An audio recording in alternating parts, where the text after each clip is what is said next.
লোহা টান দিয়া খাব্বাবের পিঠের উপরে আঘাত। খাব্বাবের পিঠের গোশতগুলো উঠে আসতেছে, চামড়াগুলো পড়ে যাচ্ছে, খাব্বাবের পিঠের চর্বিগুলো পড়তেছে। হাদিসে বলা হয় খাব্বাবকে গরম কয়লার উপরে শোয়াইয়া বুকের উপরে পাথর চাপা দিয়ে রাখছে। কানের দ্বারে যায় কয়, খাব্বাব এখনো যদি বলো কালেমা ছেড়ে দিবে, তোমারে এখনই আমরা ছেড়ে দিব। খাব্বাব কয়, না না না না,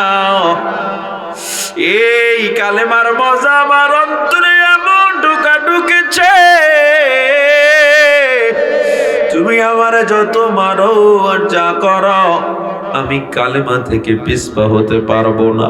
ওদিক থেকে পিঠের চামড়াগুলো গলে যাচ্ছে, গোশতগুলো গলে যাচ্ছে, খাব্বাবের সাদা হাড্ডিগুলো বের হয়ে গেছে। খাব্বাবের এত কষ্ট, এরপরও খাব্বাব আল্লাহর নাম জবান থেকে সরায় না, কারণ নবীর প্রেমে পড়ে গেছে খাব্বাব।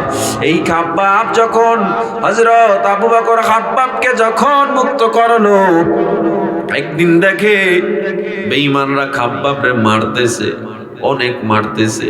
আবু বকর তারে মুক্ত করে নবীর দরবারে নিয়ে গেল। খাব্বাব এখন নবীর দরবারে থাকে। একদিন নবী আমার উঁচু জায়গায় বসে সবাইরে নসিহত করতে করতে একদিন বলেন, ও ওমর, আলী, আবু বকর, ওসমান, তোমরা তো কত আরামে দিন পাইছো, আমি নবীও কত আরামে দিন পাইছি। অনেক কষ্ট হচ্ছে, অনেক সাহাবী আছে মারাত্মক কষ্ট করছে, এমনও সাহাবী আছে যে এই জায়গায় বৈশা তোমাদের নসিহত করার যোগ্যতা রাখে, তোমরা তারে ভালো করে চিনো না। হযরত ওমর এবার নবীরে জড়ায় কয়, পয়গম্বর, একটু ভালো করে যদি বলেন আমরা তার থেকে দোয়া নিব। নবী একটু বলেন, কে এত বড় দামি সাহাবা, কি কারণে এত দামি হইল? আমার নবী কয়, ওমর, কি কারণে সে এত দামি হইল সবার সাথে মুআনাকা করে দেখো। হযরত ওমর একজন একজন করে মুআনাকা কোলাকুলি শুরু করলো।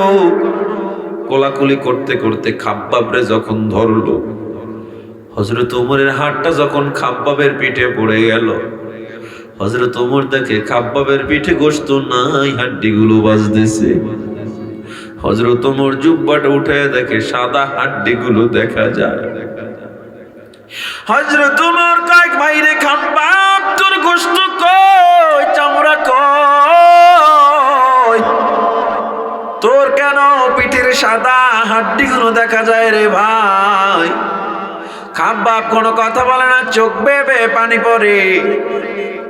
হযরত ওমর এবার খাব্বাবরে জড়ায়া ধরছে, ভাইরে এত কষ্ট কেন করছ, আমার একটু জবাব দাও। খাব্বাব কয়, ভাই ওমর, আমি যখন কালেমা পড়েছি, নবীর প্রেমে আমি যখন বেকুল হয়ে গেছি, কাফেররা আমারে গরম কয়লার উপরে শোয়া রাখছে, আমার বুকের উপরে পাথর চাপা দিয়ে আমারে রোদের মধ্যে শোয়া রাখছে। হযরত ওমর কয়, তখন তোমার জবানে কি ছিল? বলেছিল, আল্লাহ ছাড়া কোনো মাবুদ নাই, আমি শুধু জিকির করছি, আল্লাহ আল্লাহ আল্লাহ। হযরত ওমর খাব্বাবের ওই হাড্ডিতে চুমু খায়, হাড্ডিকে বলে, ও সাহাবায়ে কেরাম, দেখো জান্নাতি মানুষ যদি দেখতে চাও, খাব্বাবরে দেখো।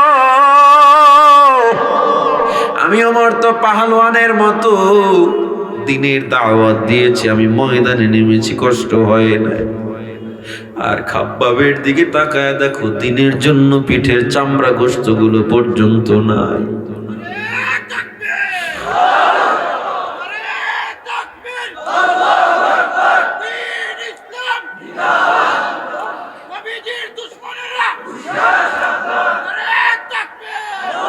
হে মুসলমান ইমানদার, এই খাব্বাবের কোরবানি শুধু খাব্বাবের কোরবানি না, হাজার হাজার সাহাবায়ে কেরাম জীবনটারে নবীর জন্য দিয়ে দিছে।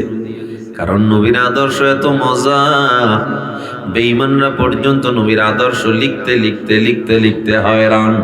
কাব্য যিনি লেখছেন তার কাব্যের জ্ঞান শেষ, কবিতা যিনি লেখছেন কবিতার জ্ঞান শেষ, যেই বান্দার কলম দিয়া লিখছে কলমের কালি শেষ। আমার নবীর প্রশংসা নাত লেখা শেষ হয় নাই, ঠিক কিনা?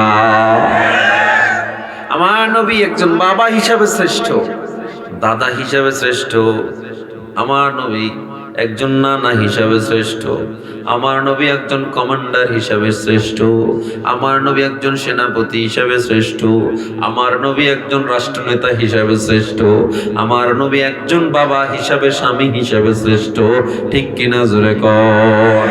সৈয়দুল কাউনাইন খাতমুল মুরসালিন আখির আমদ বুদ ফখরুল আউয়ালিন শুধু ওজুদাস রহমাতাল লিল আলামিন মসজিদে উশুদ হামারো এ জমিন। আমি যদি সিরাতুন নবী নিয়ে সারা রাত বয়ান করি শেষ করা যাবে না। শুধু আমার যুবক ভাই মুরব্বী বাবাদের বলবো, এই নবীর আদর্শের বাইরে যাইও না। নবীর আদর্শের চেয়ে সুন্দর আদর্শ নাই। আমার নবীর আদর্শ যারা মানছে সোনার মানুষ হয়ে গেছে।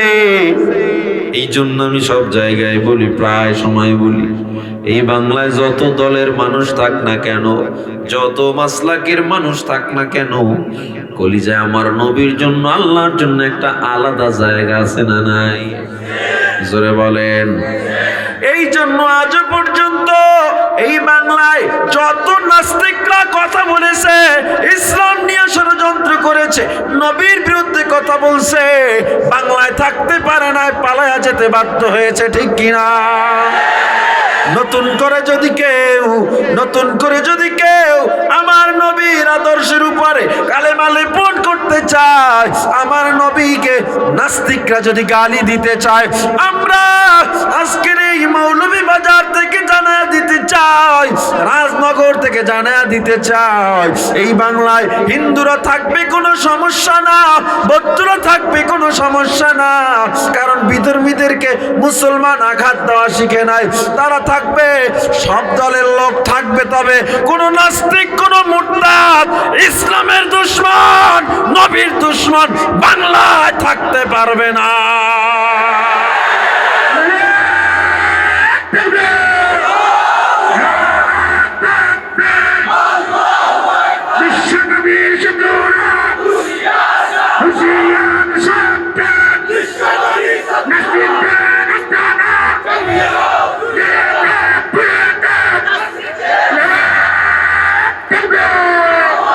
আল্লাহ নবী জানায় দেয়, আমি এজন্য খুতবার শুরুতে একটা হাদিস পড়েছিলাম, লা ইউমিনু আহাদুকুম হাত্তা আকুনা আহাব্বা ইলাইহি মিন ওয়ালিদিহি ওয়া ওয়ালাদিহি ওয়ান নাসি আজমাইন।